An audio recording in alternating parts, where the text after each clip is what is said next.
श्रीमद् भगवद गीता हिंदी कविता में अनुवादित। प्रत्येक श्लोक की एक चौपाई। नमस्कार। संस्कृत की संभवतः सबसे प्रसिद्ध कविता है भगवद गीता। जगत की सैकड़ों भाषाओं में इसका अनुवाद हो चुका है। जीवन का मार्ग दिखाने वाली यह अनमोल कृति है। अब समस्या यह है कि यदि आपको इसका आनंद कविता के रूप में लेना है तो पहले संस्कृत सीखिए, क्योंकि लगभग सारे अनुवाद गद्य या प्रोज के रूप में है। परंतु अब आप इस चैनल पर गीता का आनंद हिंदी कविता के माध्यम से ले सकते हैं। देखते हैं कुछ उदाहरण। दूसरे अध्याय का प्रसिद्ध श्लोक है, कर्मण्येवाधिकारस्ते मा फलेषु कदाचन मा कर्म फल हेतुर्भूर माते संगोस्त्व कर्मणि। अब इसे हिंदी चौपाई में सुनते हैं। कर्म मात्र पर अधिकार तुम्हें कभी भी नहीं फल पर मानो, न हो प्रेरणा कर्म फलों से अकर्म संगति अनुचित जानो। इसी तरह चौथे अध्याय का प्रसिद्ध श्लोक है, यदा यदा हि धर्मस्य ग्लानिर्भवति भारत अभ्युत्थानमधर्मस्य तदात्मानं सृजाम्यहम्। और इसका अनुवाद है, जब जब जगती में हे भारत धर्म विनाश आक्रमण करता, अधर्म जब जब प्रसरण करता, तब मैं अवतार ग्रहण करता। ऐसे ही पूरी 700 श्लोकों की गीता का अनुवाद अब आपके सामने है।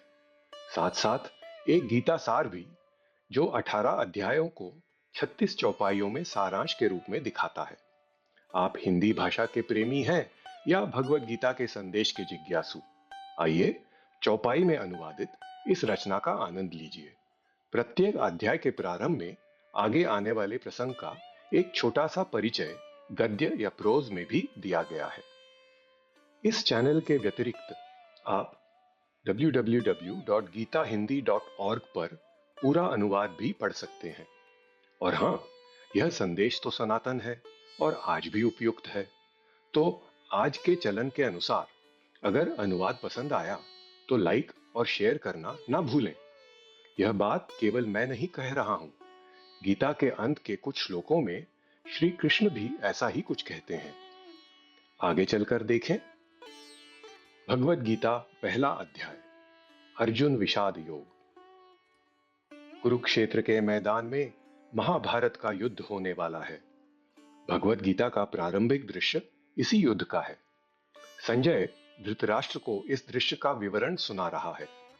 दोनों पक्षों में एक से बढ़कर एक महान योद्धा है।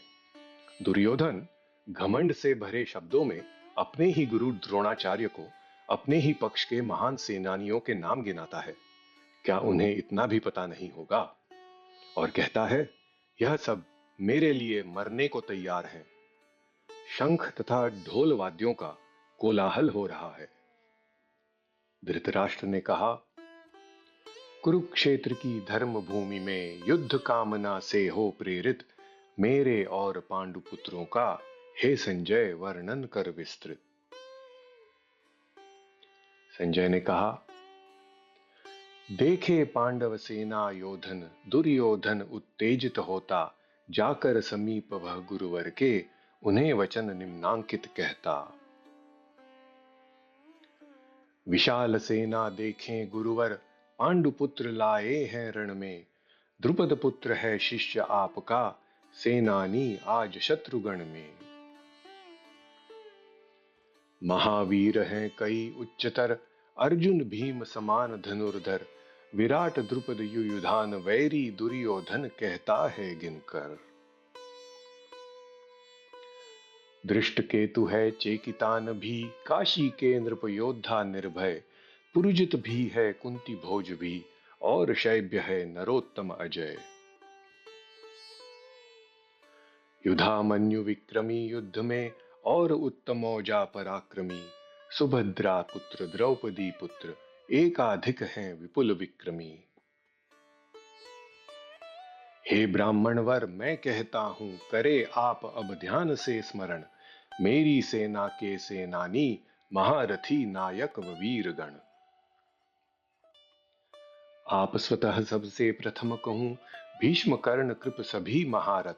अश्वत्थामा है विकर्ण भी, सोमदत्त का पुत्र जयद्रथ। अन्य अनेकों युद्ध विशारद, शूरवीर अति निपुण विजेता।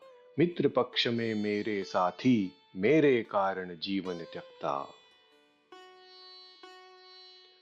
सैन्य हमारा भीष्म सुरक्षक, अपर्याप्त सक्षम है योधन। सैन्य पांडवी भीम सुरक्षक, है पर्याप्त उपयुक्त योधन। स्थान पूर्व आयोजित अपने, यथा योग्य से नानी नेता। एक ध्येय है भीष्म सुरक्षण, नृप मैं सबको आज्ञा देता। कुरुवर भीष्म सूक्ष्म अति ज्ञाता, दुर्योधन उत्तेजित भाता। सिंहनाद प्रति शंखनाद कर, मित्र पक्ष उल्लास जगाता। शंख ढोल रणवाद्यों का तब, कोलाहल अति तुमुलित होता। सुनकर भीष्म पितामह आज्ञा, युद्ध आरंभ घोषित होता। श्वेत अश्व अति सुंदर रथ में, विराजते अर्जुन मधुसूदन। लेकर अपने शंख अलौकिक, प्रत्युत्तर में करते गर्जन। ऋषिकेश का पांचजन्य है, धनंजय देवदत्त बजाए। महाशक्ति से पौंड्र नाम का, वीर भीम भी शंख बजाए। कुंती पुत्र युधिष्ठिर राजा, तुरंत अनंत विजय बजाते। सहदेव नकुल छोटे भ्राता, मणिपुष्पक वक सुघोष बजाते। काशी राजा धनुर्धर निपुण, और शिखंडी महारथी भी। धृष्टद्युम्न विराट वीर भी, अजेय सात्यकी अपराजित भी। द्रुपद भी और द्रौपदी पुत्र, हे पृथ्वीपति अनेक आए। है अभिमन्यु सुभद्रा का सुत, सबने अपने शंख बजाए। ऐसा कोलाहल था प्रचंड, धृतराष्ट्र पक्ष हृदय विदारक। सुनकर नभ पृथ्वी दोनों का, तुमुलित कंपन अति भयकारक। अब दुर्योधन जो कुछ देखकर घमंड करता है, अर्जुन वही देखकर क्या करता है। दुर्योधन को जहां उसके कहने पर मरने वाले दिखते हैं, अर्जुन को कौन दिखते हैं? सगे संबंधी, गुरुजन, पूजनीय और आदरणीय व्यक्ति। और अचानक उसका हौसला टूट जाता है। एक जोशीला शक्तिशाली योद्धा अचानक कमजोर, करुणाग्रस्त होकर हथियार उठाने लायक ही नहीं रहता। और तो और श्री कृष्ण को भी समझाने लगता है कि ऐसे युद्ध से पीछे हटना ही धर्म के अनुसार है। धर्म और अधर्म की उल्टी सीधी परिभाषा भी देता है।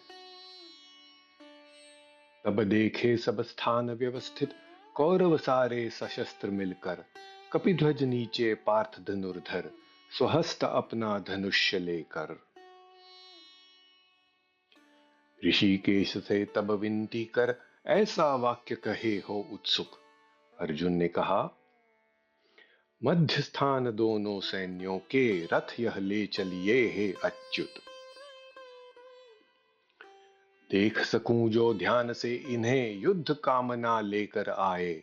कौन है युद्ध चाहे मुझसे, इस रण में जो तत्पर आए। शत्रु पक्ष में यहां उपस्थित, देखूं कैसे रण संग्रामी। दुर्योधन दुर्बुद्धि प्रेरणा लेकर, दोषयुक्त पथगामी। संजय ने कहा, ऋषिकेश से गुड़ाकेश जब, हे भारत विनती यह करते। मध्य स्थान दोनों सैन्यों के, पार्थ सारथी रथ ले जाते। भीष्म द्रोण नृप भूपति सम्मुख, हरि कहते हे पार्थ धनुर्धर। दृश्यमान देखो यह कैसी सेना, कौरव पक्षी तत्पर। दोनों पक्षी पार्थ देखता, पिता पितामह तुल्य व्यक्ति भी। गुरु आचार्य व मातुल भ्राता, पुत्र पौत्र भी मित्र सखे भी। ससुर मित्र सब देखे अर्जुन, दोनों सैन्यों में एकत्रित। ऐसा दृश्य कौन्तेय देखे, बंधु बांधव विपक्ष विभाजित। करुणाग्रस्त विषाद युक्त हो दृढ़ मन अकस्मात परिवर्तित। अर्जुन ने कहा, देखूं मैं हे कृष्ण स्वजन गण उत्सुक युद्ध कामना प्रेरित। हाथ पांव सब मेरे शिथिलित, मुख भी नीरस रुक्ष व शुष्कित। शरीर कंपित मन आतंकित, व्याकुल रोम रोम है पुलकित। छूट रहा गांडीव हस्त से, त्वचा जले ऐसा आभासित। निराधार यह शरीर प्रपतित, चक्र चर्मन स्थिति अति खंडित। कुचिन्न लक्षण देखूं अनुचित, देखूं बंधु स्वजन वध अनुचित। हे मधुसूदन माधव केशव, अनुचित रण है अवसर अनुचित। विजय न वांछित न राज्य कांक्षित, कृष्ण हरे गोविंद मुरारी। राजभोग भी न लाभकारी, कैसे यह जीवन हितकारी। जिनके लिए राज्य है कांक्षित, भोग विलास ऐश्वर्य वांछित। वही स्वजन रणभूमि उपस्थित, प्राण त्याग धन त्याग सुनिश्चित। गुरुजन पिता समान सभी हैं, पुत्र पितामह तुल्य व्यक्ति भी। बांधव जन संबंधी अनेकों, मातुल पौत्र ससुर शालक भी। हे मधुसूदन हत्या इनकी नहीं करूं, यदि मर भी जाऊं। यदि हो त्रिलोक राज्य हेतु, तब धरा हेतु क्यों वध कर पाऊं।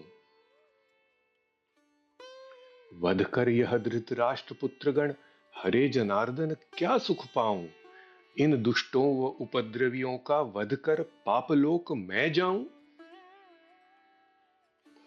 इसीलिए अनुचित है हत्या, पुत्र धृतराष्ट्र के हैं बांधव। स्वजनों की हत्या करके सुख शांति मिले कैसे हे माधव। यद्यपि इनका लोभ अति प्रबल, बुद्धि भ्रष्ट हो सारे अति खल। कुल क्षय करें मित्र द्रोह भी, पाप कर्म सारे अति छल बल।